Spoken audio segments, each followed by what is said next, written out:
আসসালামু আলাইকুম সবাই কেমন আছেন? আশা করি সবাই ভালো আছেন। আমি ভালো আছি আপনাদের দোয়ায়। গাইস, এখন আমি বাসা থেকে মাত্র রেডি হয়ে চলে আসলাম স্ট্যান্ডে। তো স্ট্যান্ডে আসছি হলো গাড়ি ধরার জন্য। আমার গাড়ি পড়ে রয়েছে স্ট্যান্ডে। তো আমি এখন আস্তে আস্তে আমার গাড়ি থেকে যাবো। চলুন গাইস, লেটস গো। আমার সাথে আছে মাল।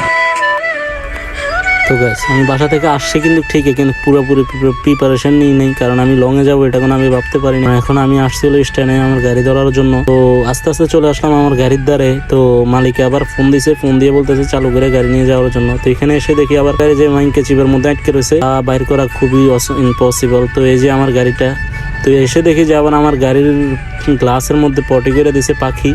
এটা স্বাভাবিক একটা বিষয় আমাদের গাড়ির ড্রাইভারদের জন্য, মানে যারা রাস্তাঘাটে ফুটপাতে আমরা গাড়ি রাখি তাদের জন্য এটা কমন একটা বিষয়, স্বাভাবিক এটা কোনো। তো আস্তে ধীরে গাড়িটা স্টার্ট করে বের হয়ে পড়লাম। এখানে আবার দেখি যে আমার সাথে আছে আনন্দ নাকি আমার সাথে যাবে ট্রিপে, হঠাৎ করে বললো। তো ভাবছি বন্ধু মানুষ নিয়ে যাই, কি করবো। তো বের হওয়ার পরে দেখি যে এখানে আবার আনন্দীপ পাম্পের সিরিয়াল, মানে গ্যাসের সিরিয়ালের কারণে এখানে প্রতিদিন এখানে জ্যাম লেগে থাকে। এটা কমন একটা বিষয়, স্বাভাবিক এটা কোনো কিছুই না আমাদের জন্য। তো আস্তে আস্তে এখন কি করবো, গাড়িটার পিছনে যাইতেছি। গাড়ির ড্রাইভারটা মোটামুটি ঠিক আছে, কিন্তু মাঝে মাঝে একটু খারাপ ব্রেক করে এলাই। তারপরও কি করবো, আমরা একটু তাড়াতাড়ি ইমার্জেন্সি ভাবে যাইতে হয়, কিন্তু হরন তো দেওয়া যাবে না। উপরে যদি সাইলেন্ট দিই তাহলে আপনারা বলবেন যে সাইলেন্ট কেন দিতেছি রুগী ছাড়া। আমরা মাঝে মাঝে এমন সিচুয়েশনে পারি সাইলেন্ট দিতে না পারি, হরন দিতে পারি। এরপরে রং সাইড টোন মারা নিষেধ রুগী ছাড়া।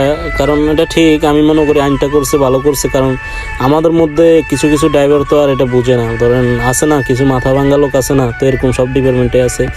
তো আমি মনে করি আইনটা ভালোই করছে। কিন্তু আজকের মতো যদি প্রতিদিন এভাবে ঢাকা সিটিটা ফাঁকা থাকতো তাহলে এর ভয়ে নিশ্চিন্তে আমরা গাড়ি চালাতে পারবো। কোনো রুগী আর ওই যে হয়রানি হতো না, বাসায় 2-2.5 ঘন্টা বসে থাকা লাগতো না, ইমার্জেন্সি ভাবে কারেন্ট সার্ভিস দিতে পারতাম আমরা।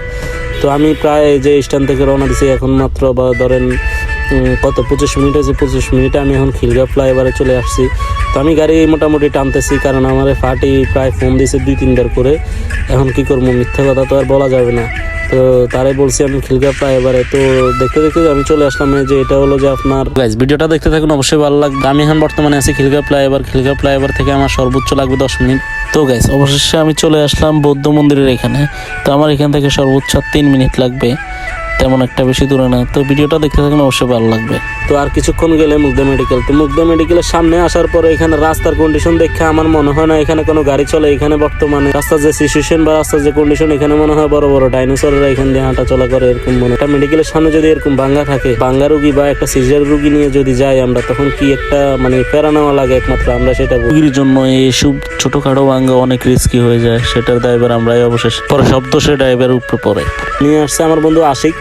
তো আবার এখানে আসার পর সিভিল একটা অপারেশন করতে গিয়ে আমার হাতে ধরা পড়ছে। তো ও বলতেছে কাউকে বলতে না, তো আমাকে নাকি ট্রিট দি। তো গাইস, সবাই ভালো থাকবেন, সুস্থ থাকবেন। আশা করি ভিডিওটা ভালো লাগলে অবশ্যই লাইক করবেন, কমেন্ট করবেন, শেয়ার করে দেবেন। আমি ছোট মানুষ, যদি ভুল ত্রুটি হয়ে থাকে অবশ্যই ক্ষমা দৃষ্টিতে থাকবেন। আল্লাহ হাফেজ, আসসালামু আলাইকুম।